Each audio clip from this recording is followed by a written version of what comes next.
Hi, this is Stacy with Lily Bean Crafts by Stacy. Welcome back. And if it's your first time, thanks for stopping by.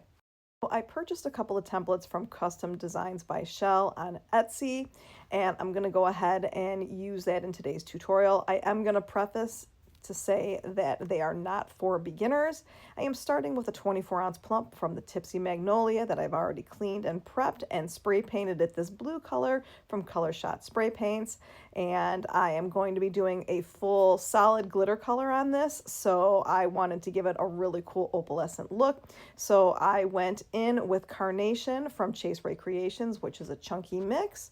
And once I had that completely covered, I'm going in again with a fine mix of Skin of a Killer to make sure that I'm filling in any gaps here. So once I have this glitter all applied, I am going to go ahead and use my parchment paper to just push it down very carefully, just so that I don't have a lot of pokey bits when I go in and do my epoxy coat, and I put it off to the side for 4 hours. Now I am going in with another coat of my glitter glue, and I'm going to go ahead and put this off to the side and let this dry for a couple more hours until we go in for the first coat of epoxy.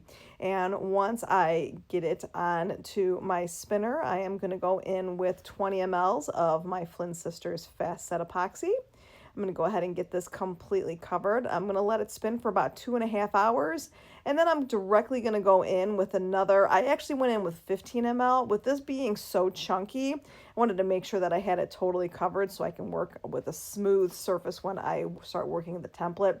So I went in with another 15 ml, and I'm going to go ahead and let this spin until it is completely dry. So I sized up the template to the size of the tumbler that I have here currently with it completely glittered. So I did personalize the size of it specifically for that, and I printed it out. Now I printed it out 3 separate times. This first time I am using this neon yellow vinyl that I got from the Vinyl Spectrum, and I printed it a second time, and I am using this really awesome groovy template or groovy vinyl that I got from 311 Co.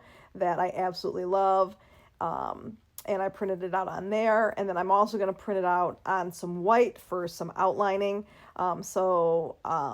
I did have to go watch the tutorials because I tried doing this a different way and I ruined my vinyl. So now I'm following the rules on doing this. So I will also tag her tutorial on how she did her own work with her template. So I just went ahead and I am just taking off all of the yellow that I'm not going to be using it. And I'm going to go ahead and fill it in with this this other vinyl piece that I have here that I printed out, and this is just going to take me a couple minutes to just make sure that I get this all lined up and ready to be applied to the cup.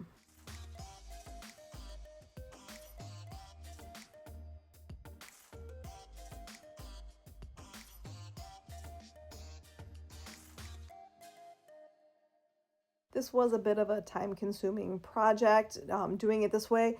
Normally, when I work with templates, I like to apply the vinyl to the tumbler first and then do my glittering.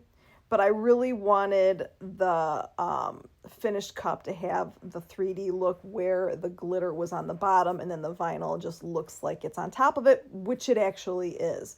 So this was time consuming, we'll just say that, and there was a lot of details to it that I wanted to make sure were as good as can be. So yeah, so like I said, just be prepared to invest some time when you're using this method to apply the vinyls.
Okay, so now that I have that all applied on here, I'm going to go ahead and take some of my transfer tape, and I will tell you that once I cut the transfer tape out, I did lay it down on a couple of vinyl sheets just to wear off some of the stickiness to it.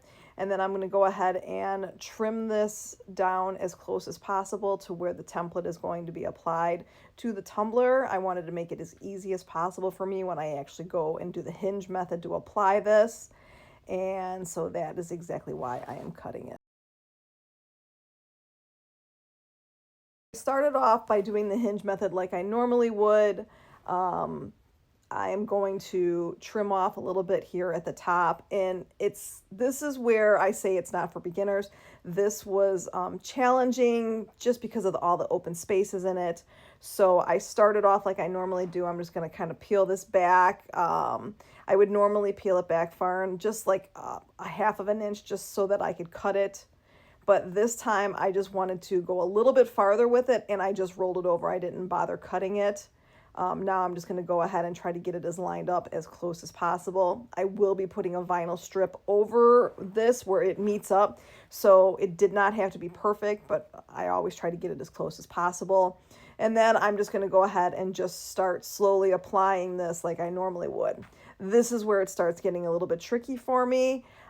This is not my first time doing this. I actually tried this last month, ruined the template, and then had to order another vinyl sheet because I only had the one of the groovy vinyl sheet that I'm using, and I really wanted to move forward with it with this specific vinyl.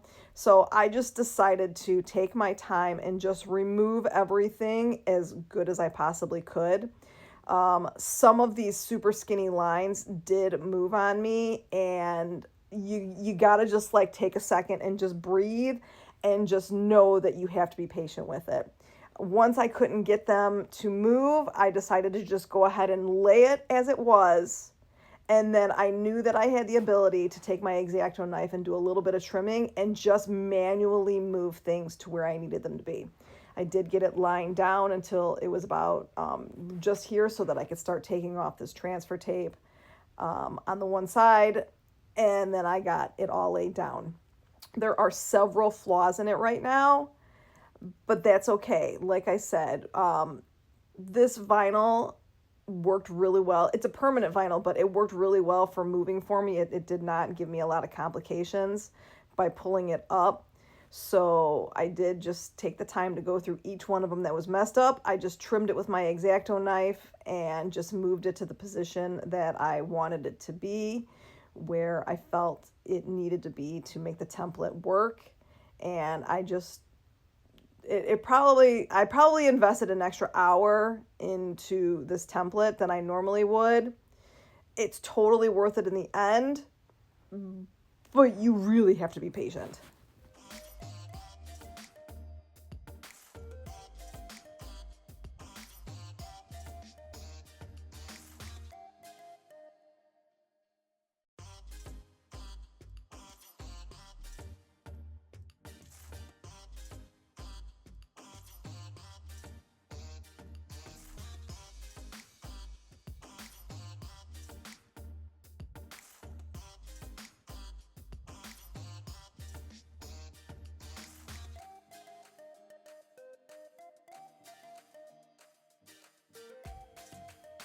Now I've got everything lined up with those lines, with the wavy lines, and then there was some pieces that I just didn't bother trimming off. This is where I'm going to be applying an outline of white vinyl.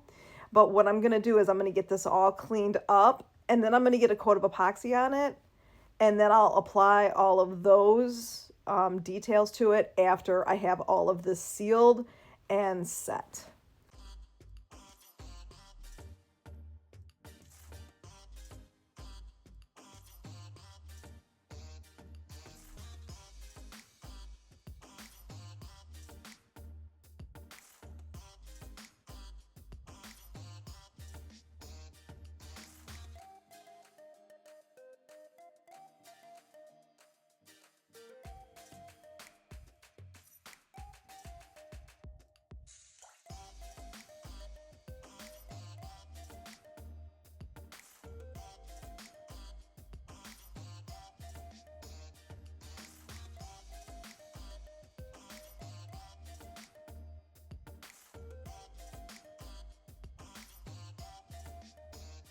I'm going in with 10 mLs of my fast set epoxy. Like I said, my whole thing is I just want to get this all sealed. I did a lot of alterations to it and I just want it to be locked down. So once I have this on here, I'm going to go ahead and pop any bubbles and then let it spin for 4 hours until it's completely dry.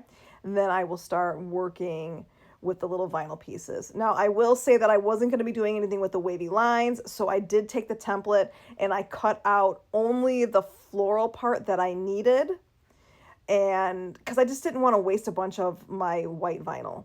I go through so much of it that I just didn't want to like waste a whole sheet.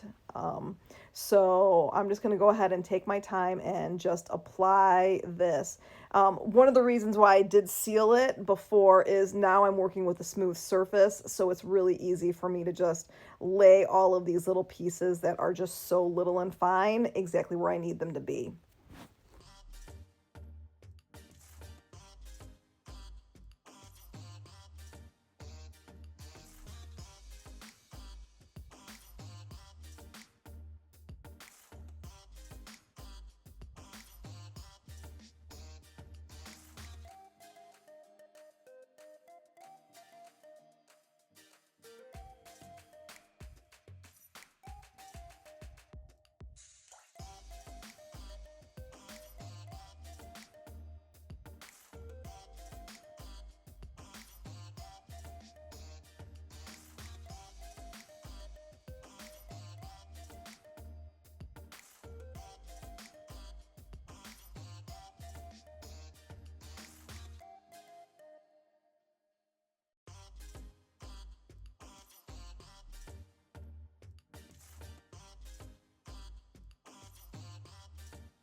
And once I got to the little outlines that I'm going to be putting around the flowers, I wanted to make sure that this really laid down nicely for me. Working and applying circles is sometimes a little bit challenging because it just doesn't always want to lay flat. So I took a piece of transfer tape and I used that to apply them pretty close to exactly where I wanted them to be on this template.